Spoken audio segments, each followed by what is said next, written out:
मेरी जिंदगी में हसरत होगी यादगार पाकिस्तान मुझे सजाए मौत दे।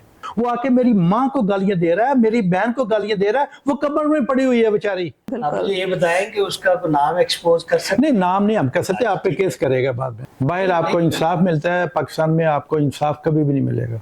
तो आपको नहीं लगता कि जब बुक आएगी तो उसके बाद और ज्यादा आपके खिलाफ हो जाएंगे? लोगों को पता है भट्टी साहब कौन है। मेरे ऑफिस डाका पड़ा है, आपके घर पे भी डाका पड़ जाए, आपके कोई सब चीजें चोरी करके ले जाए, पुलिस उसका पर्चा नहीं करेगी। मैं वो पाकिस्तानी हूँ जिसको दुनिया से 8 स्टार इम्तियाज, लाल इम्तियाज 10 मिल चुके हैं। हमारे पाकिस्तान में ना इतना टैलेंट है बच्चों के पास, आप सोच नहीं सकते। उनके पास है जो कभी स्कूल कॉलेज नहीं गए। फैमिली का एक मसला होता है, एक कोई खराब निकले ना तो वो फैमिली को तबाह कर देता है पकड़ के। ये ओवरसीज पाकिस्तानी, मेरा एक मैसेज सुन ले आप। अस्सलाम वालेकुम नाज़रीन, मैं हूँ आपकी host Mohammad Faza and you are watching TV TV. आज मैं जिस इंसान के घर पे मौजूद हूँ वो बहुत सारे लोगों के लिए एक मिसाल है। लाहौर से पेरिस तक का सफ़र, जो छोटा बच्चा पेरिस चला गया और वहाँ पर एक फेमस फैशन डिज़ाइनर बन गया। आज हम उनसे पूछेंगे कि जो लाहौर से पेरिस तक का सफ़र है इसके बीच में कहानी क्या है, और ओवरसीज़ पाकिस्तानी जो आजकल मसले मसाइल पेश आ रहे हैं उनके लिए, उनके बारे में भी जानेंगे कि वो क्या कर रहे हैं। नेशनल हॉस्पिटल का एक मसला है, और उसके अलावा अगर जो फैशन डिज़ाइनर जो बच्चे हैं जो इस चीज़ के अंदर है वो इनको ज़रूर पहचानते होंगे, मुझे नाम भी लेने की ज़रूरत नहीं है। तो आइए चलते हैं, इंतज़ार नहीं करते हैं, जल्दी उनसे मिलते हैं और बात करते हैं। अस्सलाम वालेकुम सर। अस्सलाम वालेकुम। How are you? Fine, everything. Sir सबसे पहले तो माशाल्लाह माशाल्लाह, you are beautiful beautiful home. Oh, thank you. मतलब वो तो पता लग रहा है it's fashion designers house. I mean I am so impressed, like हर चीज, पेंटिंग्स देख लें, अगर हर चीज मतलब अगर आप एंटर होते तो एंट्रेंस में पता लग जाता है कि इट्स अ ब्यूटीफुल, माशाल्लाह माशाल्लाह। ये सारा घर जो है ना ये मैंने खुद डिजाइन किया, लेकिन ये घर जो है ना 100% मेड इन पाकिस्तान। वो उस बच्चों ने ये चीजें, पेंटिंग्स बनाई हैं, चीजें बनाई हैं, स्टैचू जहाँ पे आप बैठे हुए, लंडे बाजार से हम कपड़ा लेके आए थे। और हाँ हाँ हाँ बिल्कुल, सारा घर जो है ना ये पाकिस्तान का बना है। हमारे पाकिस्तान में ना इतना टैलेंट है बच्चों के पास, आप सोच नहीं सकते। उनके पास है जो कभी स्कूल कॉलेज नहीं गए। हाँ बिल्कुल बिल्कुल। सर मैं पहले तो स्टार्ट करूंगी आपके बचपन से, क्योंकि आपने जितने इंटरव्यूज दिए हैं तो उसके अंदर हर बंदे ने वैसे आपसे यही क्वेश्चन किया है कि आपका चाइल्डहुड कैसा था, आप कैसे थे। मुझे आपसे एक क्वेश्चन पूछना है, क्या आप बचपन से ही फैशन डिजाइनर बनना चाहते थे? नहीं नहीं बिल्कुल नहीं, मैंने तो कभी सोचा भी नहीं था मैं फैशन डिजाइनर बनूंगा। मैं तो बीए करके लाहौर से, क्योंकि हमारे पास इतने पैसे नहीं होते थे, मैं काम भी करता था, पढ़ता भी था, क्योंकि मेरी माँ मेड होती थी, सफाइयाँ करती थी। हाँ नहीं, हम तो बहुत गरीब फैमिली से, तो मैंने कभी फैशन का मुझे पता भी नहीं था। लेकिन ये मुझे पता होता था, मतलब लोगों ने, मेरे जो फ्रेंड है उन्होंने अच्छे कपड़े पहने हुए हैं, मेरे पास अच्छे कपड़े नहीं होते थे। लेकिन इस ओके, मैं शुरू से ना अपना मेंटल जो है ना मैंने बड़ा स्ट्रॉन्ग रखा हुआ है। बैक इन 1997 सारा मैंने शुरू से ना मैंने अपनी लाइफ फाइट में गुजारी हुई। मतलब आपके फ्रेंड्स जितने भी थे they all were wearing nice clothes. और क्योंकि मैं साइंस कॉलेज में पढ़ता था, फिर गवर्नमेंट कॉलेज चले गया था, तो वो अच्छे कपड़े पहनते थे ना सारे। लेकिन मैं गवर्नमेंट कॉलेज जब मैं बीए कर रहा था तो फिर मैं अनारकली भी काम करता था, रेडी चलाते थे बचपन में, क्योंकि फीसें देनी होती थी ना, फीसें खाने के लिए। सबको पता है मैं दाता साहब जाता था लंगर खाने के लिए, क्योंकि पैसे नहीं होते थे। आपका रिलेशनशिप कैसा था आपकी मदर के साथ? मेरा बहुत क्लोज था, लेकिन वो फैमिली का एक मसला होता है, एक कोई खराब निकले ना तो वो फैमिली को तबाह कर देता है पकड़ के। हमारा एक भाई था बड़ा, उसने अंदरून शहर एक डांसर के साथ शादी करके घर से भाग गया था। अच्छा। तो फिर मेरी एक सिस्टर थी, तो फिर मैं बाहर चले गया, और मुझे नहीं पता था पेरिस में क्या होता है। मुझे यही पता था पेरिस में परफ्यूम चीजें चलती हैं, सारा कुछ। लेकिन आप जब आपकी 80 ईयर ओल्ड हो, आप एज 18 साल की हो, आप वहाँ पे चले जाएं, पैसे ना हो, जुबान ना आती हो, घर ना हो, -10 टेम्परेचर हो, यहाँ पे 50 टेम्परेचर होता है। लंडे बाजार से एक जैकेट लेके गए थे, वो भी सर्दी लगती थी। मेट्रो में मैं सोया था कि 2 माह गाबाई ढूंढते थे खाने के लिए। तो मैंने लाइफ अपनी ऐसे शुरू की थी। आपने लंडे बाजार का बड़ा जिक्र किया, आपने कहा ये भी अभी भी आप कपड़ा वहीं से लेके आए। तो अभी आप मतलब जितने जो बच्चे यहाँ पर काम कर रहे हैं या फैशन डिजाइनिंग, आप उनको ये कहते हैं कि मतलब आप जाएं और यहाँ से मार्केट, जहाँ से मर्जी, जो फैशन डिजाइनर होता है ना वो एक गंदी चीज को भी खूबसूरत बना देता है, उसको कहते हैं फैशन डिजाइनर। वो उसको फैशन डिजाइनर कहते हैं जो अपने सिर से चीजें को निकाले। वो सब ये देखे ना, ये सारा घर मैंने बनाया। मैं स्कूल कॉलेज नहीं गया, फैशन के स्कूल कॉलेज में कभी नहीं गया। ये चीजें मैंने खुद ऐसे सीखी थी। तो आदमी को जब ऐसी चीजें आ जाए ना, तो अल्लाह मियां कहता है मैंने तुझे एक ज़हन दिया हुआ है, इसको इस्तेमाल करो। तो उसको इस्तेमाल करना चाहिए, गलत चीज़ों पे अपना ज़हन ना लेके जाए। अल्लाह ने आपको दिमाग दिया, फिर रोए ना ओ मैंने ये गलत काम क्यों कर दिया, तो अब क्या हुआ, ठीक है ना। हाँ, आप जिंदगी में रोए हैं किसी एक चीज को लेके बहुत ज्यादा? आप भी रोता हूँ। कोई रिग्रेट लाइफ में? मतलब मैं अपनी माँ की ज्यादा खिदमत नहीं कर सका। हाँ, वो लाइफ में बड़ा इम्पोर्टेंट है। मैं सबको यही कहता हूँ, जो पेरेंट्स है ना, उनकी इज्जत करें, माँ बाप की इज्जत करें, क्योंकि बाद में फिर हम लोग पछताते हैं, रोते हैं जब वो चले जाते हैं। लेकिन हमारे पाकिस्तान में एक कल्चर है, जब हम लोग चले जाते हैं बाद में रोते हैं, अच्छे इंसान की कदर नहीं करते। हाँ, बाद में रोते हैं ये सारे। पेरिस ही क्यों? मतलब पेरिस में बाय चांस किया था, मेरा एक दोस्त वहाँ पे एमबीए कर रहा था, तो मुझे भी शौक था एमबीए करने का। लेकिन मैं वहाँ पे गया था, बाद में मुझे पता चला मैं एमबीए मैं नहीं कर सकता, क्योंकि पैसे नहीं है यूनिवर्सिटियों में फीसों देने के लिए, घर लेने के लिए। तो इसलिए मैं बाय चांस किया था पेरिस। तो फैशन में भी मैं बाय चांस आ गया था वहाँ पे। Still remember the first day at Paris? मतलब कैसा था वो, क्या टाइम था? बट आप बहुत छोटे थे, आपको बहुत मुश्किल टाइम था। फर्स्ट डे जब पहला दिन बड़ा मुश्किल था, आपको जुबान भी नहीं थी, घर भी नहीं थी, -10 टेम्परेचर, 18 साल में आदमी, सर्दी लग रही है और रो रहा है, और ट्रेनें आ रही हैं जा रही हैं, अंडरग्राउंड मेट्रो, यहाँ पे अंडरग्राउंड वो सिस्टम नहीं था। तो आपकी लाइफ चेंज हो जाती है। आपकी लाइफ जब चेंज होती है ना, वहाँ पे जाके फिर आदमी कहता है यार मैं ना इधर क्या हूँ, तो ना मैं इधर का हूँ। ये सब ओवरसीज पाकिस्तानियों का मसला है। ना वो इधर के रहते हैं, ना वो उधर के रहते हैं। उधर चले जाते हैं, जब वो काम शुरू करते हैं सारा, तो सबसे पहले उनका मसला होता है हम अपनी फैमिली को पैसे भेजें, अपने मुल्क में पैसे भेजें। जब पैसे आने शुरू होते हैं, फिर वो कहते हैं यार अपने मुल्क में कोई कारोबार शुरू कर रहे हैं, अपना एक घर बना लिए हैं, एंड मैंने अपने मुल्क में जाना है। लेकिन फिर वो रियल मसले पे शुरू होते हैं सारे। बिल्कुल बिल्कुल सही बात है। फिर फैशन डिजाइनिंग की तरफ आप उधर कैसे आए? वो मैं इसलिए मैं गया क्योंकि मैं मेट्रो में था, 2 माह मैं मेट्रो में सोया, नहाता भी नहीं था, बू आती थी सारी मेट्रो में, और स्मेल आती थी सारा कुछ है ना। तो वो मेरा एक पाकिस्तानी बाई चांस मुझे मिल गया। उसने क्या, मैं रोना शुरू कर दिया। वो वहीं पे रहता था। वो कहता नहीं यहाँ पे काम नहीं मिलेगा, और मैं तुझे लेके चलता हूँ। आपका फ्रेंड आपको लेके? मेरा फ्रेंड नहीं था, बाई चांस एक पाकिस्तानी मिला था। हाँ, तो वो मुझे ले गया फैशन के मार्केट में, जो दुनिया की सबसे बड़ी मार्केट है। वहां पे कोई 5000 डिजाइनर बैठे हुए हैं। तो वहां पे मुझे ले गया, तो वहां पे बहुत काम था। मुझे सफाई का काम मिला था। तो मैं सफाई करता था वहां पे। तो मैं देखता होता था वो लड़के डिजाइन कैसे बना रहे हैं, कटिंग कैसे हो रही, तो मैं ऐसे ऐसे दे रहा था। तो मुझे ना लड़कियां काफी पसंद करती थी वहां पे, और मैं रंग लाल हो जाता था, क्योंकि मैं कोई क्लाइंट आने वो उस मार्केट में जहाँ पे मैं सफाई करता था, तो मेरा रंग मुझे समझ नहीं आती थी क्या चक्कर है, ठीक है ना। तो वहां पे मैंने ऐसे सफाई के काम शुरू किया था, और 2 साल फिर मैं सेलमैन बन गया। फिर मैंने 2 साल बाद अपना ऑफिस शुरू किया था बट्टी के नाम से। सिर्फ 2 साल में? 2 साल में जुबान भी आ गई थी। जुबान भी मैंने ऐसे सीखी थी, मैं स्कूल कॉलेज नहीं गया था। जुबान भी ऐसे सीखी, फैशन भी ऐसे सीखा। फिर छोटे से कमरे में मैंने अपना शुरू किया सारा। सारी रात को मैं सोता नहीं था, वहीं पे मैं रहता था, क्योंकि घर भी नहीं होता था, सर्वेंट क्वार्टर में मैं रहता था। तो वहाँ से फिर मैंने 2 साल में अपना काम शुरू किया। फिर 86 में मैं बट्टी बनना शुरू हो गया। काफी लोग मेरे पास आ गए, मेरे डिजाइन हिट होने शुरू हो गए। 87 में मैं बट्टी बन गया। कोई 80 मुल्कों में मैं चले गया, और मेरे डिज़ाइन मेरी 200 मिलियन टर्नओवर हो गई। मेरे ऑफिस में कोई 80 लोग काम करते थे वहाँ पे, और टाइम नहीं होता था। पूरी दुनिया में टाइमिंग, वीकेंड पे टाइमिंग करना, इधर जा उधर जा उधर जा, ऑर्डर लेके आने, सारा कुछ। फिर वो लाइफ बड़ी फास्ट शुरू हो गई। फिर आपने खुद ही अकेले सारा कुछ स्टार्ट किया? सारा अकेले ही मैं, मेरे कोई आगे पीछे नहीं है। मेरी एक सिस्टर है बस, और मेरा भी आगे पीछे नहीं है। फर्स्ट ड्रेस आपको याद है आपने क्या डिजाइन किया था? जैकेट मैंने बनाई थी लेदर लुक में। तो वो जैकेट बड़ी हिट हो गई। फिर वो कपड़ा भी उसको कोई, हमारा वहाँ पे कॉपीराइट्स हैं, यहाँ पे कॉपीराइट्स नहीं है, तो वो कॉपीराइट से वो जैकेट जो बहुत हिट हो गई, बड़ी मशहूर हो गई। फिर वहाँ जैकेट के वो जो मटेरियल था, उस कपड़ा था, उससे फिर मैंने ड्रेस बनाना शुरू कर दिया, स्कर्ट शुरू कर दी, पेंटें बनानी शुरू कर दी। तो वो सेम लेदर लुक है ना, बहुत मेरा हिट हो गया। तो वो दुनिया से फिर बट्टी हाँ। Very good sir.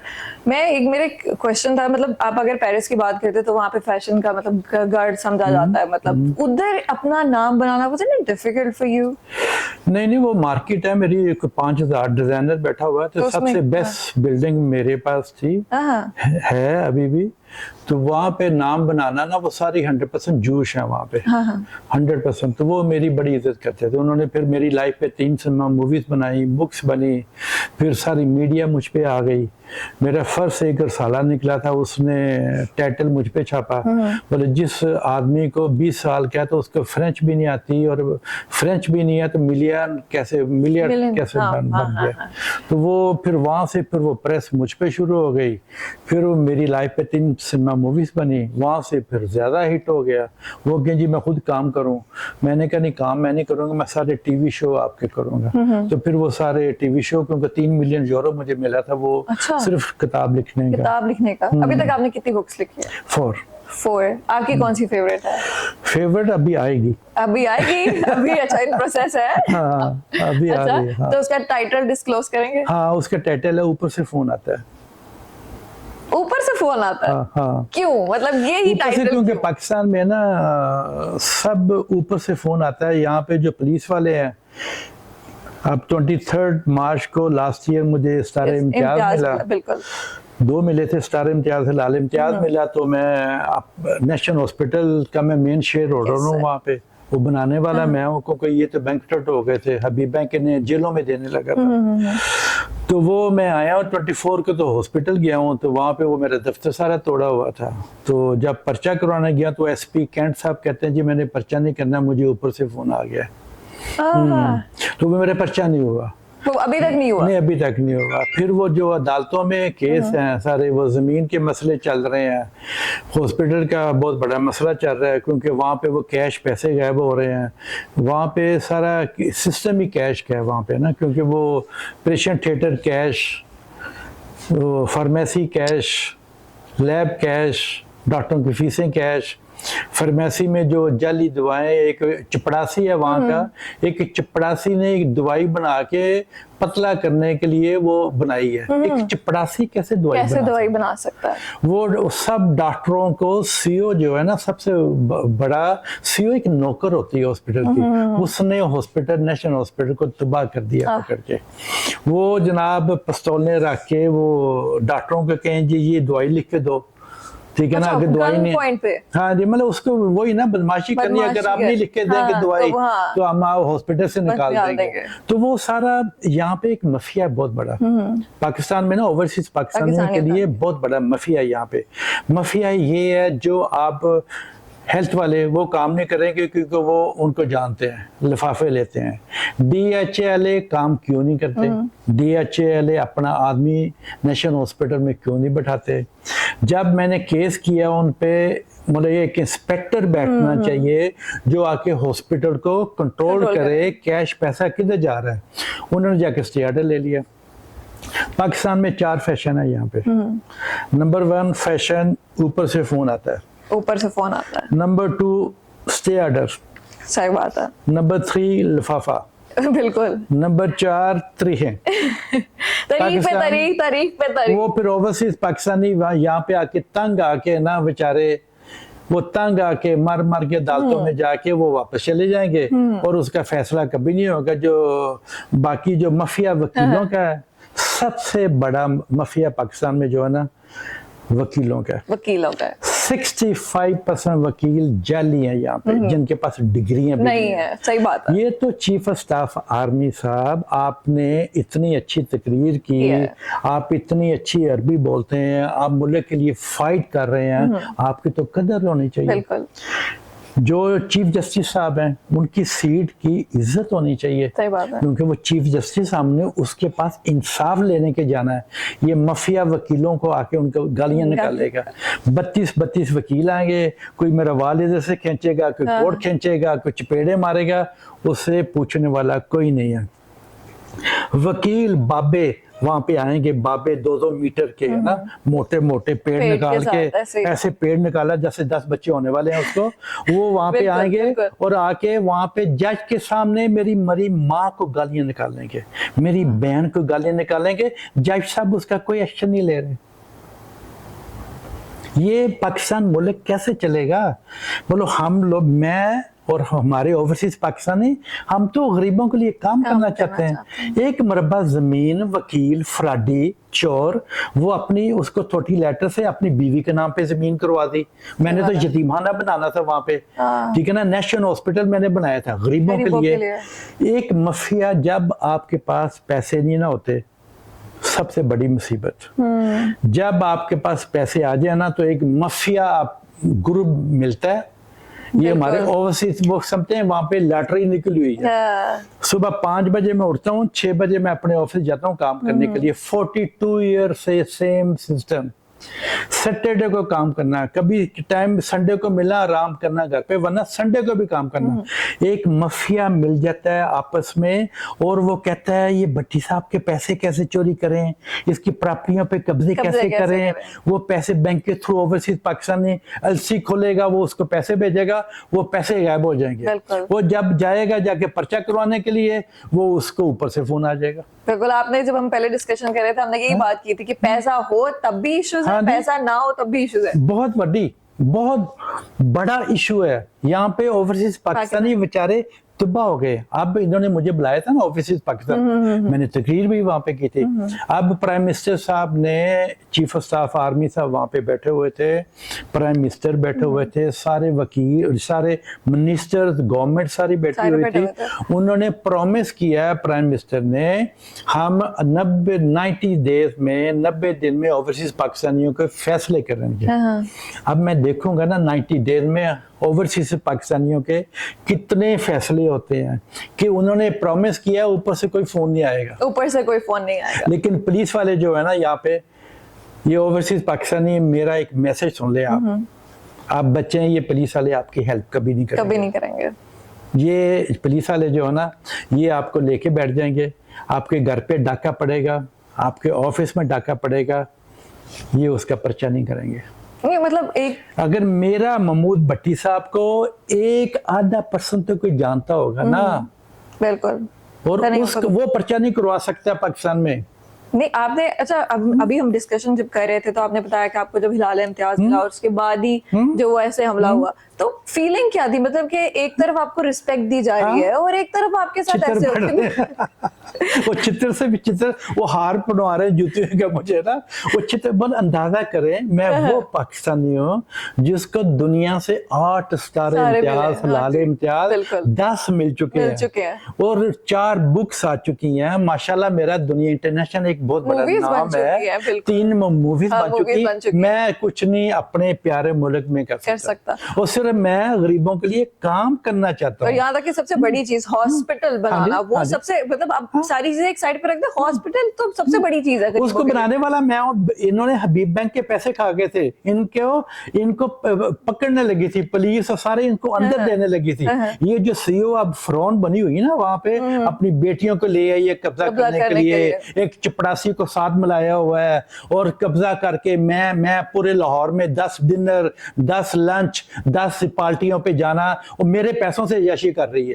वो सारा कैश पैसा गायब हो रहा है वहां पे। कैश पैसा तो डेली एक मरीज जमा करवाता है, उसको कैश पैसा उसी टाइम अकाउंट में जमा होना चाहिए। अगर आप अकाउंट में उसी टाइम जमा नहीं करवाएंगे, इसका मतलब फ्रॉड है। अगर हम इंस्पेक्टर वहां पे बैठाना चाह रहे हैं तो अब इंस्पेक्टर जो है वो बैठ नहीं सकता, आपने जाके स्टे ऑर्डर ले लिया, इसका मतलब है फ्रॉड है कोई। अगर मैंने कोई फ्रॉड नहीं किया, मैं तो सरेआम, मेरे ऑफिस में कोई क्लाइंट फोन करेगा, टक बटन दबा के मेरी सेट्टी उसको सारी कौन दे देगी। इसके खिलाफ भी कुछ नहीं हुआ? मतलब अगर आपने कुछ नहीं, स्टे ऑर्डर, हाँ जी, स्टे ऑर्डर। पाकिस्तान में स्टे ऑर्डर फैशन है ना बहुत बड़ा। और आपका वो जो फोन आया वो भी केस नहीं हुआ? नहीं कुछ नहीं, मैं पर्चा अभी तक करवा ही नहीं सका। मैं मेरे ऑफिस डाका पड़ा है, आपके घर पे भी डाका पड़ जाए, आपके कोई सब चीजें चोरी करके ले जाए, पुलिस उसका पर्चा नहीं करेगी। बिल्कुल, हम उस साइड पे भी आएंगे जो आपके घर पे डाका पड़ा था, वो एक बहुत मुश्किल टाइम था आपके लिए। वो स्टोरी क्या है, वो हुआ क्या था? नहीं वो तो पेरिस में हुआ था ना, हाँ एक जी। पेंटिंग लेने के लिए आए थे, लेकिन वहां पे पुलिस ने पर्चा किया, पुलिस आ गई, मीडिया आ गई, पुलिस ने साल बाद उनको पकड़ लिया। वहां पे ऊपर से फोन नहीं आता, अदालतों से ऊपर से फोन नहीं आता। पुलिस वालों का प्रेसिडेंट का बेटा भी होगा, उसको कोई चलान, उसने रेड लाइन क्रॉस की ना, तो उसका भी पर्चा हो जाएगा। वहां पे जिसके मर्जी जाके जाए, पुलिस में पर्चा करवा ले, वहां पे कोई ऊपर से फोन नहीं आता। ये पाकिस्तान का फैशन है, ऊपर से फोन आता है। ये ओवर से पाकिस्तानी क्या करें, आप लोग कहते हैं इन्वेस्टमेंट लेके आए, वो बेचारे मर जाते हैं, बर्बाद हो जाते हैं, सारी उम्र काम करके एक घर बनाते हैं, वहां पे कब्जा हो जाता है। वहां पे आप कुछ नहीं कर सकते, करके दिखा दें मुझे, कोई पैसा आप दे दें, पैसे आप किसी को भेज दें, ओवरसीज पाकिस्तानी भेज दे, उसके पैसे कभी वापस नहीं होंगे। मतलब पुलिस वाले लिफाफा ले लेंगे, पर्चा नहीं करेंगे। पर्चा नहीं करेंगे। और जिनकी यहाँ पर जमीनें भी होती है, हमने अक्सर हाँ सुना कि उनके साथ ही फ्रॉड हो जाता है। सारा फ्रॉड। अभी मुझे 2 पाकिस्तानी मिले हैं, बाई चांस मुझे मिले हैं, किसी पुलिस ऑफिस में गया हुआ था। अच्छा। तो वो इसलिए गए हुए थे, वो नॉर्वे में रहते हैं, कहते देखो हमारे साथ भी फ्रॉड हो गया। मतलब हर ओवरसीज पाकिस्तानी है। ऊपर से आप लोग कहते हैं एक मुल्क में इन्वेस्टमेंट लेके आओ, इस मुल्क की इकोनॉमी चलाओ, इस मुल्क का ये करो, आप कैसे करेंगे? आप बताएं कैसे कैसे करेंगे? मैंने उस दिन प्रॉमिस किया था, जब मैं बोला था वहां पे प्राइम मिनिस्टर को, चीफ ऑफ स्टाफ आर्मी को, हम अपने मुल्क को चलाने के लिए बहुत बड़ा मैं इंटरफेयर करूंगा। वो पाकिस्तानी जो पाकिस्तान आने के लिए तैयार नहीं है, मैं उनको लेके आऊंगा जो इन्वेस्टमेंट यहाँ पे इन्वेस्टमेंट करेंगे। उस उधर से कोई जवाब नहीं आया? नहीं वो उन्होंने देखा ना, अब 90 डेज का उन्होंने 90 डेज का किया है, प्राइम मिनिस्टर ने भी किया है, चीफ ऑफ स्टाफ आर्मी साहब, मतलब इतनी देखे ना, वो बेचारा अकेला इतनी मेहनत कर रहा है। उसकी जब एक स्पाई है ना, उसने एक वर्दी पहनी है ना, तो वो मेरे मुल्क की वर्दी है। सही बात है, उसकी इज्जत होनी चाहिए। बिल्कुल, बेशक। जो आर्मी वाला है ना, उसने स्पाई ने वर्दी पहनी है ना, वो जाके बेचारा बॉर्डरों पे जाके रात को आपकी हिफाजत करता है, आप सो रहे हैं, बिल्कुल। वो शहीद हो जाता है, उसके छोटे छोटे बच्चे होते हैं, उसकी वर्दी की इज्जत होनी चाहिए। उसकी वर्दी की सबसे ज्यादा इज्जत होनी चाहिए, उस फैमिली की होनी चाहिए। और वो माँ बेचारी ने बेटा करके शहीद करवा दिया, किसके लिए? ये प्यारे मुल्क के लिए। ये सिस्टम चेंज होगा तो मुल्क इतना खूबसूरत मुल्क है, इतना बड़ा मुल्क है, इतने टैलेंट है बच्चों के पास। ये मैंने बताया ना, ये सारा घर मेड इन पाकिस्तान है। बच्चों के पास इतने टैलेंट है, तो वो बच्चों की इज्जत होनी चाहिए, उनको स्कूल कॉलेज ये बनना चाहिए। जो एक बेवा है उसकी इज्जत होनी चाहिए, जो एक बीवी है इज्जत होनी चाहिए, लेकिन वो बीवी नहीं होनी चाहिए जो माफिया किसी के साथ मिलके आपके साथ फ्रॉड करे, वो पैसों के चक्कर में आ जाए। आपको क्या लगता है सिस्टम कैसे चेंज होगा पाकिस्तान? सिस्टम कैसे चेंज होगा? ये ओवरसीज पाकिस्तानियों के लिए अगर ये रियल, उस दिन उन्होंने प्रॉमिस किया था, हम ऊपर से फोन नहीं करेंगे कि मैंने भी गलत काम किया ना, तो मुझे भी सजा होनी चाहिए। क्यों नहीं होनी चाहिए? इसका मतलब है मेरा नाम महमूद भट्टी है, तो मैं गलत काम कर सकता हूँ और आप लोग गलत काम नहीं कर सकते। ना ना ना ना ना, सारा वहां पे लॉ एक चलता है, सिस्टम एक चलता है, चीजें एक चलती हैं। अगर इस मुल्क को आप लोगों ने चलाना है तो सिस्टम एक होना चाहिए, हर इंसान की इज्जत होनी चाहिए। कितने ये सर्वेंट लोग हैं ना, तो उनकी इज्जत होनी चाहिए, क्योंकि हम लोगों ने, सब ने, अल्लाह ने एक जैसे बनाया होगा। जी, अस्सलाम वालेकुम भट्टी साहब। वालेकुम सलाम। Sorry little late. राइट। बात यह है कि I was happen to be there जब आपकी स्पीच हुई है उधर इस्लामाबाद कन्वेंशन सेंटर। जी, मैं आपके बिल्कुल पीछे बैठा हूँ, if you remember. Of course. तो आपकी जो धुआंधार तकरीर थी, माशाल्लाह, इतनी अच्छी तकरीर। जितने भी जुल्म हो रहे हैं पाकिस्तान में, आप one of the victim by the way. मैं भी आपकी साथ में शामिल हूँ। सारे ओवरसीज पाकिस्तानी शामिल हैं। उसका जो है भट्टी साहब, आपको लगता है कि कोई असर होगा इस चीज का? मेरे घर पे कब्जा हुआ है डिफेंस में, और 14 साल हो गए हैं वो ऐसे ही चल रहा है। हाँ, देख लें। और मुझे चक्कर लग रहे हैं थानों के, जब भी मैं जाता हूँ कोई ना कोई ऊपर से फोन आ जाता है, जी से वो ही हो रहा है। हाँ। तो अब मसला ये है कि कुछ मैं काम कर रहा हूँ 1990 से यूके में। I am also designer as you are, ठीक है, लंदन कॉलेज ऑफ फैशन से। हमने इतनी मेहनत करके बॉक्से खोल के बॉक्से पैक करके टैक्सियां चला के पैसे कमाए होते हैं पाकिस्तान के लिए कि जी रिश्तेदारों की मदद करें, यहाँ पे आके घर बनाए, फिर उस पे ये लुटेरे जो माफिया आप कह रहे हैं पड़ जाते हैं, इनका अभी तक कोई कंट्रोल नहीं। आपको लगता है कि ये जो तकरीर आपने की है इसका कोई असर होगा पीएम साहब को या चीफ ऑफ आर्मी स्टाफ को? आप देखें ना, जो मैंने तकरीर की है, मैं आवाज़ बन गया हूँ ओवरसीज पाकिस्तानियों की, मैं आवाज़ बन गया हूँ गरीबों के लिए। ये जो माफिया मेरे खिलाफ ये ग्रुप बना है आप लोगों के कब्जा करने के लिए, जो माफिया सारा बना है पैसों के चक्कर में आके सारा चेंज हो रहा है और आपस में ग्रुप बन जाता है माफिया का, इसको आप इनका मैंने नाम रख दिया है सबसे बड़ा माफिया। ठीक है ना। इस माफिया को अगर गवर्नमेंट पाकिस्तान चेंज नहीं करेगी, अगर इनको नैप वाले चेंज नहीं करेंगे, अगर FIA चेंज नहीं करेंगे, अगर पुलिस वाले इनको चेंज नहीं करेंगे, अगर अदालतें इनको चेंज नहीं करेंगी, मैं सिर्फ इनको वार्निंग देना चाह रहा हूँ। मैं अभी तक अपने प्यारे मुल्क की मेरी बड़ी इज्जत है, मैं उसके लिए लड़ाई लड़ रहा हूँ, बच्चों के लिए, यतीम बच्चों के लिए। अगर इन्होंने ये हमारे ओवरसीज पाकिस्तानियों के मसले ने हल ना किए, मैंने इंटरनेशनल जाके आवाज़ निकालनी है। ये मैंने आज से मैंने, क्योंकि मुझे इंटरनेशनल मीडिया ज़्यादा जानती है, पाकिस्तान में मुझे लोग कम जानते हैं। ठीक है। इंटरनेशनल मेरा, अल्लाह ने मुझे बड़ी इज्जत दी हुई है, लोगों को पता है भट्टी साहब कौन है, अल्लाह ताला और इज्जत दे। ठीक है ना। अल्लाह सबको पता है। अगर सोशल मीडिया पे आप चीज़ें निकालेंगे, गलत करेंगे ना, तो वो FIA में मैंने पर्चे करवाए हैं। ठीक है। तो वो उस पर मेरी सेहत पे कोई असर नहीं पड़ता, सब लोगों को पता मैं है कौन इंसान हूँ। लेकिन ये माफिया ग्रुप जो बना हुआ है ना मेरे खिलाफ, तो वो आप सीधे हो जाए, मैं फाइटर हूँ, मैंने आपको नहीं छोड़ना। ये फाइटर हूँ। ये जज साहब आप भी सुन लें, मैंने नहीं छोड़ना। पुलिस वाले आप भी सुन लें, मैंने सोचा मैं फाइटर हूँ। मेरी ज़िंदगी में हसरत होगी यादगार पाकिस्तान मुझे सजाए मौत दें।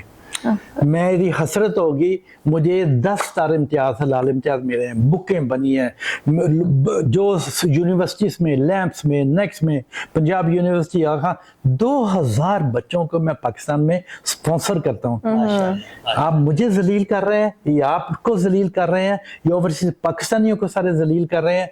आप बेकेयरफुल हो जाए। मैं ओवरसीज पाकिस्तानियों की आवाज़ बन गया हूँ, मैंने पीछे ऐसे नहीं छोड़ना। अब ये वक्त बताएगा क्या होगा। हम आपके साथ हैं। Thank you very much. सारे ओवरसीज पाकिस्तानी मेरे साथ हैं, सारे मैं भी ओवरसीज पाकिस्तानी। हाँ, आप मेरे साथ हैं। Thank you very much. सारे ओवरसीज पाकिस्तानी मेरे साथ हैं, उनको पता है मैं कौन हूँ। मैं उनकी वो बेचारे, हम वहाँ पे जाके मेट्रो में सोते हैं, हम शीशे धोते हैं, जैसे सफाइयाँ करते हैं, टैक्सी चलाते हैं, बसें चलाते हैं। हमारे पास पैसे नहीं होते शावर लेने के लिए, हमारे पास पैसे नहीं है खाने के लिए। हमें आप जलील करते हैं, यहाँ पे हमें आप जलील करते हैं, कब्जे करके। माफिया ग्रुप बना हुआ है, ये वकीलों का सबसे बड़ा ग्रुप माफिया वकीलों का। ये हरामी 65% जाली वकील हैं यहाँ पे। इनकी डिग्रियां क्यों नहीं चेक करते? ये इन्होंने जो बाकी वकील इज्जतदार पढ़े लिखे अच्छे वकील हैं, उनका इन्होंने नाम खराब किया हुआ है। जजों की आके बेइज्जती करेंगे वहां पे आके, और जज साहब बैठे, वो कोई शर्म करो। एक जज कुर्सी पे बैठा है, हम उसकी इंसाफ लेने के लिए आए, आप उसके सामने उसको बदमाशियां कर रहे हैं आप लोग। ये वकील तो है ही बदमाश ना, उनका बदमाश। तो मेरी माँ मरी को गालियां दे रहा है। वो एक बाबा साहब, उसकी शक्ल देखे, मंकी जैसी शक्ल है उसकी, वो आके मेरी माँ को गालियां दे रहा है, मेरी बहन को गालियां दे रहा है। वो कब्र में पड़ी हुई है बेचारी, और जमीन, यतीमखानों की जमीन पे कब्जा करके वो आके वो उसकी साइड लेंगे। तो मेरे मुझ पे 3 माह जिरा हुई है, तू डाकू था, तू चोर था, तू ये था, तू ये था। फक ना, उसे पूछा जाए तू क्या है, तुझे ABC आती है, लिखनी आती है ABC तुझे? हैं? ये दांतों इन्होंने मैं जाता हूँ पूरी दुनिया में, हम लोग अफ्रीका से पीछे चले गए हुए हैं।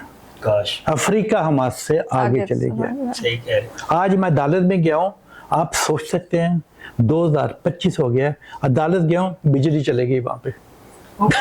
और जज साहब ऐसे बैठे हैं, सारे अंधेरा हो गया, ऐसे बैठे हुए हैं, 1 घंटा हो गया, कोई बिजली नहीं आई। मैंने बोले जाएगा कितना, मिलेगी वो इंसाफ कैसे करेगा जज बेचारा इंसाफ? जज तो बेचारा कुर्सी पे बैठ के बेचारा रो रहा है, वो जज तो देख रहा है, कहता है यहाँ पे लोग कहते हैं वकील ना करो, जज कर लो। ऐसे अंदाजा करेगा ये 2025 हो गया। माफिया, बहुत बड़ा माफिया है, ये बहुत बड़ा माफिया है। अगर मेरे पर्चे ना हुए तो फिर देखें इंशाल्लाह क्या होगा। अल्लाह बेहतर करे आपके लिए, अल्लाह आपको इंसाफ दिलाए। बट साहब आपकी जो भी पोजीशन है माशाल्लाह, आप वो मनी मेकिंग वाले कैटेगरी से निकल गए हैं, वो आगे निकल गया। बहुत आगे निकल गए माशाल्लाह, कि अभी सिर्फ आपको इंसाफ चाहिए और आप कुछ करना चाह रहे हैं अपने मुल्क। मैं गरीबों के लिए सिर्फ मुझे इंसाफ चाहिए, सिर्फ बच्चों के लिए, गरीबों के लिए, मुझे अपने लिए कुछ नहीं चाहिए। अल्हम्दुलिल्लाह। मुझे पता है मैं आधी रोटी खा के मैं पूरी नहीं खा सकता, मेरे तो जंग ही गरीबों के लिए है। एक माफिया बन जाता है, वो आपके प्राप्तियों के पेपर कोई चोरी करेगा, कोई वो हॉस्पिटल के अकाउंट चोरी करेगा, कैश पैसा चोरी करेगा, और दूसरा जो माफिया ग्रुप बना हुआ है वकील का, सबसे वकील अंदाजा करें जरा, वो वकील किसने मेरी जमीन यतीम खाने वाली अपनी बीवी के नाम पे करवाई है ना, उसका हाँ जी वकील ने करवाई है जी, वकील फ्रॉडी है ना। वकील था वो? हाँ नहीं जी, वो उसको उस जमाने में था ना, उसको मैंने अथॉरिटी लेटर दिया, लेकिन वो भी गलत है सारा, वो नहीं कर सकता अपनी बीवी के नाम पे। उसने अपनी हाँ जी वो जी अपनी बीवी के नाम पे नहीं कर सकता, उसको इजाजत, वो उसका वकील जिरा करता है। देखें जी वो वकील जो उसकी बीवी है ना, उसके पास 400 किलो सोना है, उसकी 4 कोठियां हैं, उससे पूछा जाए फ्रॉडी चोर, तू आके अदालत में ये बयान दे रहा है उसके पास 400 किलो सोना है, जो गरीबों की यतीमखानों की जमीन मैंने यतीमखाना बनाना था, उसके पास 400 किलो सोना है, उसकी 4 कोठियां हैं, और उसने अपने बेटे को एप्लीकेशन डेट लगाया है। ONG ग्रुप का आदमी है, वहां पे लग नहीं सकता, उसको इसलिए लगाया क्योंकि बेटा पुलिस को डराता है, प्यो वकील है, माँ फ्रॉडी है, माँ उसकी फ्रॉडी है, और लोगों के जायदादों पे कब्जे करके 400 किलो उसका अपना वजन होगा जिसपे वो उसका सोना है। अंदाजा करें जरा, तो ये अल्लाह करे ये मेरा इंटरव्यू सुने आप जरा। कह रहे हैं कि उन्होंने ये प्ली बनाई कि उसके हाँ जी। पास 400 किलो सोना, हाँ उसको जी। क्या जरूरत है आपकी जमीन की? हाँ जी 4 कोठियां जी, वो तो करोड़पति है जी, उसका तो ये काम है जी, उसका ये काम है। फ्रॉडी अगर उसका काम है यतीमाना तो छोड़ दो, मैं देखूंगा ना जब हम लोग पैदा होते हैं ना कुछ लेके नहीं आते, जब हम जाते हैं कुछ लेके नहीं जाते, कफन पे एक जेब नहीं लगा होती। मैं देखूंगा उसकी फैमिली, अल्लाह वो जिंदगी में, अल्लाह मियां कहता है तो जिंदगी में पे करके जाएगा अपना कुछ, वो मैं देखूंगा वो कब्रिस्तान अपने साथ, ये जमीन 400 किलो सोना, 800 गाड़ियां कोठियां वो अपने साथ कवर में साथ लेके जाती है नहीं जाती। हाँ वो देखूंगा वो फैमिली लेके नहीं जाती, उसकी फैमिली से बच्चे, सारे बच्चे उसकी फैमिली से, सबसे बड़ा फ्रॉडी वकील लाहौर का वो है, माफिया बहुत बड़ा। तो इस केस में भी पुलिस ने आपकी हेल्प नहीं की? ना ऊपर से फोन आता है ना, उसने अपने बेटे को एप्लीकेशन में कराया। ये पंजाब गवर्नमेंट से मैं पूछता हूँ, ये चीफ मिनिस्टर मरियम नवाज से मैं पूछता हूँ, आप ऐसे चोरों को उसकी पोस्टिंग दी है? वो तो ONG ग्रुप क्या, वो तो लग ही नहीं सकता वहां पे, वो क्यों वहां पे लगा हुआ है? तो ये मेरा उसके पास भी एक सवाल है, उसको वो फ्रॉड करता है, मियाँ बीवी सारे मिलके इकट्ठे, उसको वहां पे क्यों लगाया हुआ? आप मुझे ये बताएं कि उसका नाम एक्सपोज कर सकते? नहीं नाम नहीं हम कर सकते, आप पे केस करेगा बाद में ना। हाँ मुझे तो वैसे कोई डर नहीं, आप उसकी बात नहीं आई नो, लेकिन ऐसी कोई बात नहीं, नाम नहीं ना लेते, वो उसको पता चल जाएगा। उसको भी पता है, सारे वकीलों को पता है, सारे जजों को पता है, क्योंकि मैंने शोर डाला हुआ है, सारे पुलिस वालों को पता है, सबको पता है, ठीक है ना। ये सब जो मैं ले रहा हूँ ना, ये हॉस्पिटल की CEO जो फ्रॉड कर रही है, वो जो चपड़ासी फ्रॉड कर रहा है, ये तो DHA को उठना चाहिए ना। DHA अपना आदमी क्यों नहीं बैठाता वहां पे? नहीं, हॉस्पिटल की आपने शुरू किया था, हॉस्पिटल को मैंने बचाया था ये बैंक टोट हो गए थे, अभी बैंक इनको जेलों में देने लगा था, उसका मेन शेयर होल्डर मैं हूँ। अब सारा कैश पैसा गायब हो रहा है क्योंकि महमूद भट्टी साहब बाहर बैठे हैं, मैं CEO हूँ। CEO फक है ना, तू तो एक नौकरा नहीं है वहां की। CEO तो एक नौकर नहीं होती है, अपनी बेटियों को ले आएगी, उसका बेटा जो है जी, उसका मियाँ वो सेक्रेटरी रिटायर है, वो सब कुछ जानता है, ऊपर से फोन करवा देगा। ये मुल्क का सिस्टम चेंज होगा तो ओवरसीज पाकिस्तान नहीं आएंगे।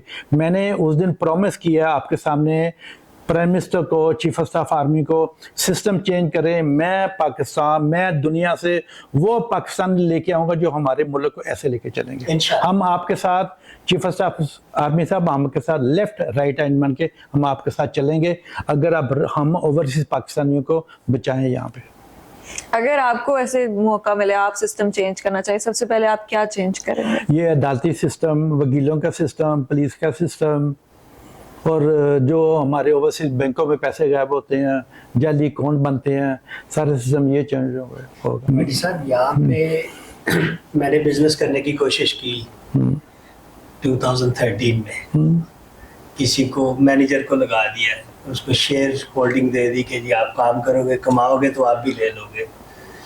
वो एक साल में मुझे 1,67 लाख का नुकसान दिया।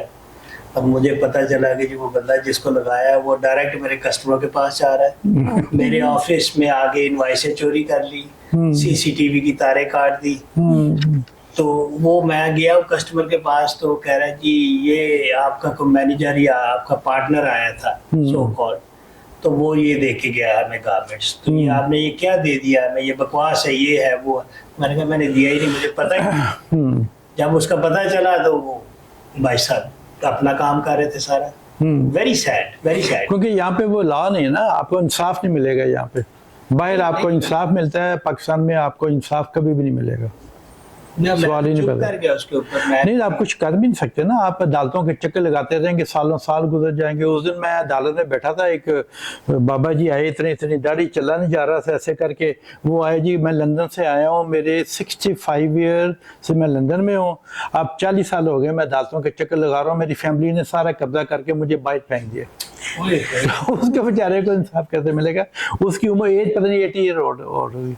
तो ये सारा ना एक अदालती सिस्टम हमारा सबसे खराब है, इसको कोई पूछने वाला नहीं है ना। ये मर जाता है, इंसाफ नहीं मिलता। इंसाफ पाकिस्तान में नहीं मिलेगा आपको, ऐसे ही नहीं इंसाफ। मैं सबको ये वार्निंग दे रहा हूँ, आपको इंसाफ नहीं मिलेगा। आप केस करेंगे ना, देखे ना हॉस्पिटल, मैंने वो इंस्पेक्टर बिठाना था जाके स्टे ऑर्डर ले आए, अब 6 माह हो गए वो स्टे ऑर्डर ही चल रहा है। इंस्पेक्टर नहीं बैठ सकता क्योंकि फ्रॉड किए हैं। अगर आपने फ्रॉड नहीं किए, आप कौन चेक करवा दें? कौन क्यों नहीं चेक करवाते? आप फ्रॉड किए हुए हैं। आप फार्मेसी में क्यों एक चपड़ासी ने दवाई बनाई, आप क्यों वो बेच रहे हैं? सही बात है। सिर्फ एक हमारे नेशनल हॉस्पिटल में बच्चे ये क्यों कर रहे हैं? वो बिल दवाइयां भी बना, हाँ चपड़ासी दवाई पाकिस्तान में सब कुछ हो सकता है। पाकिस्तान में सब कुछ हो सकता है। जो चपड़ासी, क्योंकि सीओ उसके साथ मिली हुई है ना, माफिया सीओ ने बनाया हुआ है, उसके चपड़ासी के साथ मिलके चपड़ासी के साथ मिली हुई है, क्योंकि पैसे लेते हैं जेबों में सारे ना। डॉक्टरों को मजबूर करते हैं, तूने ये दवाई लिखनी है, वो रात को चेक करता है डॉक्टर को फोन करके, हाँ तूने कितने केस किए, तूने दवाई। वो तो हॉस्पिटल नहीं, अब तो बिजनेस बन गया हुआ है। मैंने इसलिए नहीं बनाया था, मैंने कहा था इसका गरीबों, उसका पार्किंग बनाने वाला मैं, हॉस्पिटल की बिल्डिंग पीछे बनाने वाला मैं, फार्मेसी बनाने वाला मैं, लैब बनाने वाला मैं। वो हॉस्पिटल मेरे नाम से चलता है, इन्होंने मेरा नाम बर्बाद कर दिया पकड़ के, इन्होंने मेरा नाम बर्बाद कर दिया पकड़ के। इसको तो ये गवर्नमेंट से जिसको एप्लीकेशन लेते हैं ये ऊपर से फोन करवा देते हैं। ये तो हेल्थ वाले भी जाके सारे वो जो सीईओ है ना, वो कहती मैं सबको लिफाफे देती हूँ, मतलब वो डायरेक्टली सबको बता रहे हैं। हाँ बस कुछ भी कर सकती, कुछ भी कर सकती। पूरे लाहौर में उसने शोर डाला हुआ है, मेरा मेरा मेरा मेरा। और आज को वो जनाब बैग पहन के जाएगी, रोड ट्रैवलिंग कर रही है, कैश पैसा गायब हो रहा है ना। मैंने सीईओ को वार्निंग दे रहा हूँ, 10 साल की मैंने कैश पैसों का हिसाब लेना ही लेना, मैंने नहीं छोड़ना। जो गरीबों के गलत बिल बन रहे हैं, जो गरीबों के गलत बिल बन रहे हैं, उसके बाद अंदाजा करें जो लेबर है ना, उनकी इतनी इतनी तनख्वाह रखी हुई है वहां पे गरीबों की, बेचारों की। वेरी सैड, उनकी इतनी इतनी तनख्वाह रखी हुई है। ऊपर से आप गाड़ियों में फिरना, बिजनेस क्लास में ट्रैवलिंग करना, फर्स्ट क्लास में ट्रैवलिंग करना गरीबों के पैसों से। इनको जुल्म नहीं, इनको शर्म नहीं आती, जुल्म कर रहे हैं सारे। गरीबों की हॉस्पिटल में 2000 आदमी काम करता है, उनकी तरह इतनी रखी हुई है। जो सलाम करेगा महमूद भट्टी साहब से, उसी नौकरी से छुट्टी हो जाएगी। लेकिन भट्टी साहब इसका कोई मिनिमम वेज रेट नहीं है पाकिस्तान में? नहीं, पाकिस्तान में कुछ भी नहीं है। यहाँ पाकिस्तान में जो मर्जी कर ले, पाकिस्तान में कुछ भी नहीं है, कुछ भी नहीं है यहाँ पे, कुछ भी नहीं है।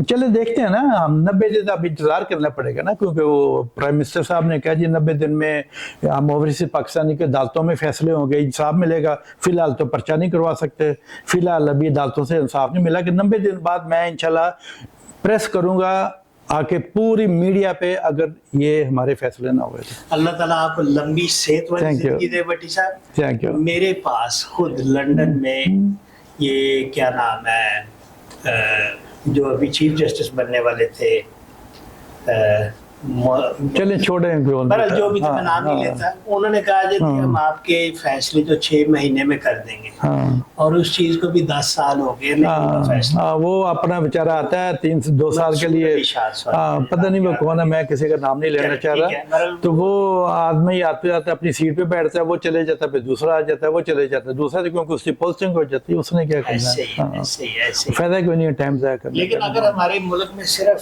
ये जस्टिस ठीक हो जाए तो हम तरक्की कर सकते हैं। हाँ चले देखेंगे ना, अब 90 दिन का इंतजार करना पड़ेगा ना हमें। हाँ अभी तो उन्होंने प्रॉमिस किया है 1 हफ्ता पहले ठीक है ना, अब 90 दिन का इंतजार करके फिर मीडिया पे आएंगे, फिर देखेंगे ना इंशाल्लाह ताला। Thank you. चले हम आपके बुक्स के बारे में बात कर लेते हैं। आपने अभी एक बुक लिखी है और उसके अंदर कुछ कंट्रोवर्शियल चीजें हैं, ये सारा मैंने पुलिस अदालतों के बारे में और सारा इसके बारे में मैंने लिखा है। आदमी मतलब बुक्स में क्या होता है, ये कंपनी में हॉस्पिटल में फ्रॉड कैसे होता है, ये सारी चीजें मैं बुक्स में लिखी हैं। उसका टाइटल है ऊपर से फोन आता है, इंशाल्लाह नेक्स्ट मंथ नहीं अगले मंथ आ जाएगी। उससे पहले भी आपने एक बुक लिखी थी। मैंने एक नहीं 4 लिखी है। 4 उसके अंदर भी आपने कुछ ऐसी चीजें जो है वो, मैंने काफी चीजें उसमें तो अपनी लाइफ स्टोरी बताई थी ना। नहीं मैंने उसका तो नहीं, वो तो पहले जो बुक्स है मैंने अपनी लाइफ स्टोरी बताई थी, आदमी कैसे चलता है, बच्चों को पता होना चाहिए, सबकी फैमिली रिच नहीं होती, पेरेंट्स नहीं होते, तो लेकिन अब तो वो जो किताब में लिख रहा हूँ वो तो मैंने अदालती सिस्टम, पुलिस सिस्टम, हॉस्पिटल में फ्रॉड कैसे होता है, और एक और मैंने 2 पेज किसी पे लिखे हैं, अभी मैंने उसका नाम नहीं लेना। तो आपको नहीं लगता कि जब बुक आएगी तो उसके बाद और ज्यादा आपके खिलाफ हो जाएंगे? हो जाए, आई डोंट केयर, मैं डरता नहीं कभी किसी से। मैं तो कह रहा हूँ मुझे दें सजाए मौत, मैं तो कहता हूँ सरेआम, मैं कहता हूँ मैं गरीबों के लिए जंग लड़ रहा हूँ, अब वो मुझे करने नहीं दे रहे। ठीक है ना, दे दें, आज ये ले जाए, मुझे याद, मेरी हसरत है, मुझे याद करे पाकिस्तान में सजाए मौत दे, बाद में मुझे याद करें। इन्होंने बेनजीर को मरवा दिया, बेनजीर चले गए, उसकी इन्होंने इज्जत नहीं की, डॉक्टर कदीर की इज्जत नहीं की। कितने बड़े बड़े लोग थे वो बेचारे चले गए, उन लोगों की इज्जत नहीं की। बाद में चले जाते हैं, बाद में रोते हैं, यार ये अच्छा आदमी था, ये हमारे मुल्क को आगे लेके जा रहा था। वहाँ पे हमारी इज्जत करते हैं, यहाँ पे इज्जत नहीं करते। यहाँ पे मेरी इज्जत की है इन्होंने, मुझे स्टार इम्तियाज है, लाल इम्तियाज दिया है गवर्नमेंट में, उनका शुक्रगुजार हूँ बिल्कुल। हाँ, लेकिन उसके अगले ही दिन जो आपके अगले दिन डाका पड़ गया, वो डाका पड़ गया नहीं, नेशनल हॉस्पिटल में, नेशनल हॉस्पिटल में। नहीं, वो तो मेरा डाका नेशनल हॉस्पिटल वो पेरिस में हुआ था, वो तो हुआ था, बड़ा मशहूर केस हुआ था, मेरे हाथ काम नहीं कर रहा, लेकिन पुलिस ने पकड़ लिया था। एक नेशनल हॉस्पिटल में मेरा डाका पड़ा था, मेरे ऑफिस में ना, तो उसका पर्चा नहीं एसपी ने किया, क्योंकि जी मुझे ऊपर से फोन आ गया, ऊपर से वो सीओ कहती है मैंने एसपी को लिफाफे दिए थे। और उसने आपको बोला? हाँ, वो सबको बोलती है ना लाहौर में जाके, कहती है एसपी को मैंने लिफाफे दिए, इसलिए उसने पर्चा नहीं किया। तो ये लोकल डीएचए का, डीएचए में, हाँ जी। अच्छा, डीएचए में भी 2 थाने हैं, डिफेंस पता नहीं, मुझे नहीं उसको, वो मैं सिद्ध नहीं लेता, 2, 3 और 10 मैं क्या करूँ उसका, मुझे क्या पता। मैं तो मेरा थानों पुलिस अदालतों में मेरा कोई लेना देना नहीं है, इसलिए मेरे लिए 20 थाने हो, मैं क्या करूँ, वो जाने उनके काम। तो कुछ नहीं, आपको जबरदस्ती पड़ जाता है लेना। हाँ, तो मैं फंसा हूँ ना आजकल, मैं जाता हूँ, जाना पड़ रहा है, थानों में भी जाना पड़ रहा है। हाँ, बस जा रहा हूँ ना आजकल, जो मैंने कभी सोचा भी नहीं था ना, मैं जा रहा हूँ। हाँ, हिम्मत है वैसे, इतनी शानदार जिंदगी गुजार के पेरिस, और आप इधर दुनिया में, पेरिस नहीं दुनिया में माशाल्लाह, दुनिया में आपका बहुत बड़ा नाम। कभी आपका दिल नहीं करता आप वापस चले जाएं पेरिस? वहीं नहीं, फिलहाल तो मैं इधर ही हूँ। मैंने मेरी सारी कितनी प्रॉपर्टियां मैंने ये दे देनी है गरीबों के लिए, उनको जाएंगे, मेरी सारी पाकिस्तान में अरबों की प्रॉपर्टियां सारी गरीबों को जाएंगी माशाल्लाह। हाँ, वो भूल जाए जो मफिया मेरे पीछे लगा है ना, वो सोचे होंगे प्रॉपर्टियां उसके पास नहीं जाएंगी, ये गरीबों के जाएंगी। कोई आपका प्लान है कुछ और ऐसा, कुछ हॉस्पिटल या इस तरह की कोई? नहीं, आप कुछ नहीं करना, आप तो इसके फैसले हो जाए ना पहले इन चीजों के। अब कोई इकोनॉमी, कोई ज्यादा बच्चों को स्पॉन्सर नहीं करना। जो मैं कर रहा हूँ 2000 बच्चों को, वो उनके इसलिए मैं कर रहा हूँ क्योंकि अच्छा नहीं लगता मैं उनके पैसे बंद करूँ, उनका कोई कसूर नहीं है, इसलिए। आपका पहला, आप जो यूनिवर्सिटीज जाते हैं, जैसे लम साहब जाते हैं, आपके नाम से उन्होंने ये प्रोजेक्ट शुरू किया है, तो वहां पर जाके कैसा लगता है बच्चों से बात करके? नहीं, बच्चों को बड़ी बड़ी खुशी होती है, क्योंकि हमारे यंग बच्चे हैं सारे पाकिस्तान में, इतना प्यारा मुल्क है, बड़ा मुल्क है, बच्चों को तो बताना चाहिए ना मुल्क को हमने, क्योंकि फ्यूचर वो है ना, उन्होंने इस मुल्क को आगे लेके जाना है। यूथ आप उनके अंदर कैसे हाँ। देखते हैं जो हमारी आजकल की यूथ है? बहुत किस तरह है? इंटेलिजेंट यूथ है बेचारों को, उनको कोई सपोर्ट चाहिए, कोई बताने वाला हो। जब मैं जाता हूँ सारी यूनिवर्सिटीज़ में, उनको मैं लेक्चर देने के लिए, पीछे जब मैं पंजाब यूनिवर्सिटी में गया था, एक बच्ची को मैं देता हूँ 5 लाख रुपए, जो टॉप करेगा तो उस बच्चे को सारे, मेरी बेटियां जैसे हैं सारी, तो बेटों जैसे मेरे बच्चे हैं सारे, तो उनको, तो उनकी माँ एक आई थी औरत, एक माँ और बेटी आई थी, वो आके रोना शुरू कर दिया, कहती मेरी बेटी आपकी वजह से ये बन गई है। हाँ। और मुझे नहीं पता था उसका ना। अच्छा। हाँ, तो मुझे खुशी होती है ना इन चीजों पे। मैं तो उन तो मिलता नहीं हूँ, ठीक है ना, मैं तो मिलता नहीं हूँ। मैं करता हूँ एनसीए में, मैं कोई 32-33 साल से स्पॉन्सर कर रहा हूँ, मैं आज तक वो बच्चों को नहीं मिला मिला कौन ही है। नहीं है। हाँ, तो वो तो मेरा फर्ज बनता है ना, मेरा नहीं, सारे ओवरसीज जो ओवरसीज पाकिस्तानी, उनका फर्ज बनता है हम बच्चों को स्पॉन्सर करें। उनका बेचारों का क्या कसूर है, ठीक है ना, उनका लेना देना नहीं है ना। हाँ। सर आपने पीआईएफटी का भी स्पॉन्सर किया है? वो मैंने बनाई थी, वो बनाई उन्होंने, सर ने बनाई है। मैंने बनाई थी वो, मैंने बना के गवर्नमेंट को दी। हाँ जी। मैं स्पॉन्सर नहीं किया था, वो उसको बनाने वाला मैं हूँ, इसलिए फिर मुझे स्टार इम्तियाज मिला था। मैंने एक कोठी से शुरू की थी, पाकिस्तान फैशन सारा मैं लेके आया था। पाकिस्तान में फैशन जो स्टार्ट हुआ है वो स्टार्ट ही सिर्फ सर ने किया है। मेरी वजह से हुआ। बिल्कुल। मैं लेके आता था, 50 लोगों की टीम आती थी फैशन शो करना, लाइट्स कैमरे नहीं होते थे, लाइट्स नहीं होती थी, म्यूजिक सिस्टम नहीं होता था, वो सारी टीमें मेरे साथ आती थी बाहर से, तो मैं सारा शुरू मैंने करवाया था। अब तो वो बहुत बड़ी यूनिवर्सिटी बन गई है, बिल्कुल। तो मैंने शुरू करवाई मैंने थी। एक दफा देखा था टीवी पे, आपका कोई प्रोग्राम था फैशन शो का, पीसी में हुआ था। हाँ। उस वक्त शायद इंटरकॉन्टिनेंटल होता था। बहुत अच्छा शो था। हाँ, नहीं, वो सारा इनको दिखाने वाला मैं था ना। मैं कहता था कराची, लाहौर, इस्लामाबाद सारे शो, इनको पता चले ये शो होते कैसे हैं, चीज़ें कैसे हैं। तो मैंने इनको ओपन किया था, क्योंकि हमारी बेटियां मॉडर्न, इनको होना चाहिए ना, सेल्फ मेड होना चाहिए। इनको चाहिए मतलब अपनी नौकरी करें, अपना सेल्फ मेड करें, अपने मियाँ पे इंतजार ना करें, इनको पढ़ना चाहिए, आगे चलना चाहिए। दुनिया कहीं की कहीं चले गई है। Western exposure. हाँ। हम लोग अभी भी फंसे हुए हैं दकियानूसी कामों में, लोगों के जो पुराने ख्यालात हैं उसमें फंसे हुए हैं। नहीं, वो उसको बाहर निकलना चाहिए ना, बाहर निकलना चाहिए। आदमी कहीं कहीं चले गया हो। कोई एक, अगर आपको मैं पूछूं कि आपकी इतनी यूनिवर्सिटीज में आप जाते हैं, कोई एक स्टूडेंट जिसमें आपको स्पार्क नजर आता है, जैसे आपके अंदर था, कोई एक बच्चा? यही ना, जो अभी बच्ची मुझे मिली थी, मेरी बेटियां जैसी थी, और मुझे खुद भी रोना आ गया तो उसको देखे, और उसकी माँ रो रही थी कि मैं देखे ना, मैं ये बन गया, तो वो बिल्कुल मेरी बेटियां जैसी थी, और मुझे खुद रोना आ गया तो उसको देखे, और मुझे खुशी भी थी, मतलब मैं ये अच्छे काम कर रहा हूँ। अल्लाह मियां मुझे अच्छे काम करवाता रहे। मैंने अपनी ज़िंदगी में कभी झूठ नहीं बोला, कभी बदतमीजी नहीं की। मैं इधर लड़कों के साथ रहता हूँ, ये मेरी फैमिली है, तो अल्लाह में मुझे ऐसे रखे। जो झूठ बोलते हैं ना, तो गलत नमाजें पढ़ के, रोज़े रख के झूठ बोलना ना, तो अल्लाह में उनको पसंद नहीं करता। वो अपनी ज़िंदगी में पे करके जाते हैं। वो डिसाइड है ना बहुत सारी चीज़ों से। हाँ, लेकिन मैं उनको बस यही मेरा मैसेज, जिसको भी मैं दे रहा हूँ ना, उसके लिए अच्छा मैसेज है ये। karma है बट कि जो आप करते हैं, you get what you put in। हाँ, आप जो भी करते हैं मुझे अल्लाह ताला आपको उसका देता है। अल्लाह में इसलिए मेरे साथ है, मैं नहीं डरता किसी से, क्योंकि मैं गलत काम करता ही नहीं। मैं सरेआम चीज़ें बोल रहा हूँ, क्योंकि मैं गलत काम करता ही नहीं हूँ। मेरे पास आधी रोटी है, मैं खा लूंगा, नहीं है मैं नहीं करता, ठीक है ना। मैंने अपनी ज़िंदगी में सीधे काम किए हैं, उल्टे काम मैं नहीं करता। किसी की चीज़ों पे कभी मैंने अपनी ज़िंदगी में नज़र मैं नहीं रखता। अगर वो आपसे आगे चले गया ना, तो आपको खुशी होनी चाहिए, जेलस नहीं होना चाहिए। वो आपको ये होना चाहिए ज़हन में, यार ये अगर ये आगे निकल गया, इसके मतलब भाई ये इंटेलिजेंट है, तो ये आगे निकल गया, तो उससे जेलस नहीं होना चाहिए। बहुत अच्छे, अल्लाह करे हम सारे लोग आप जैसे हो जाएं भट्टी साहब। चले, रशक करें लोगों पे, jealousy ना हो।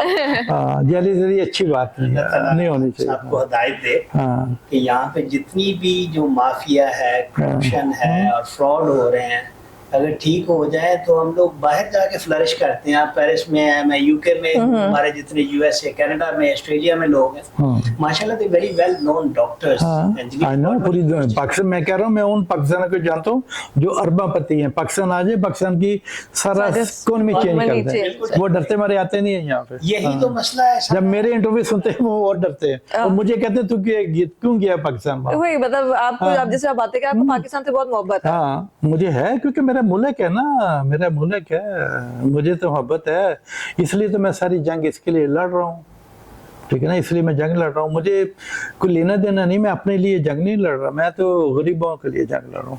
माशाल्लाह हाँ, माशाल्लाह। तो भाई साहब आप क्या मैसेज देंगे अभी जो प्राइम मिनिस्टर साहब को? नहीं, बस प्राइम मिनिस्टर साहब को उन्होंने जो प्रॉमिस किया है, और चीफ ऑफ स्टाफ आर्मी साहब ने माशाल्लाह बहुत अच्छी अरबी बोली, और मैं जो बड़ी खुशी हुई, मतलब इतनी अच्छी अरबी बोल रहे थे उस दिन। उनको यही मेरा मैसेज है, आपने प्रॉमिस किया है 90 डेज में हमारे फैसले होंगे, तो प्लीज 90 डेज में करें। मैं भी मिला उनको तकरीर के बाद, I will put it in the record. वो कोई पास आ नहीं सकता था, वो कहते चिरी भी पार्टी मार सकते थे। मैं हाथ मिलाने से मुझे फर्क नहीं पड़ता। आप जनरल साहब को नंबर दिया उनसे मिलने, तो मुझे आके मिलने, तो मेरा अभी तक राब्ता नहीं हुआ, अल्लाह करे। हाँ, वो कभी भी नहीं होगा। चले ओके जी, तो हम आप thank you so much sir for your time, और आपसे बात करके बहुत अच्छा लगा। और हमने ऑब्वियसली मैंने तो और बाकी जितने लोग देखने वाले उन्होंने भी आपसे बहुत कुछ सीखा होगा। थैंक यू और सीखते रहेंगे और सीखते रहेंगे। बाकी हम आपके साथ हैं भट्टी साहब, ये जंग में पाकिस्तानियों के लिए इंशाल्लाह अगर हम कुछ कर सकते हैं। Thank you. सेम वहाँ पे बिजनेस है हमारा यूके में लेदर एंड टेक्सटाइल का, तो मेरा भी आना जाना लगा रहता है इसी सिलसिले में।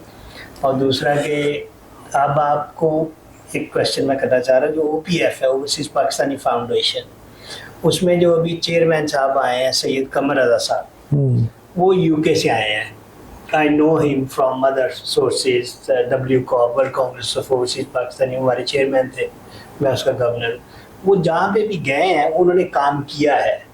अब ये कन्वेंशन जो है इस्लामाबाद में ओवरसीज पाकिस्तानी का, ये पहली दफ़ा हुआ है मेरे ख्याल में, पहले तो कभी नहीं हुआ। पता नहीं। हाँ, नहीं, पहली दफ़ा हुआ है। क्या आपको लगता है ये कोई चेंज लेके आ सकते हैं ऐसे कन्वेंशन? मैं उसको जानता नहीं, मैं उनके बारे में ज़्यादा नहीं बोलना चाह रहा।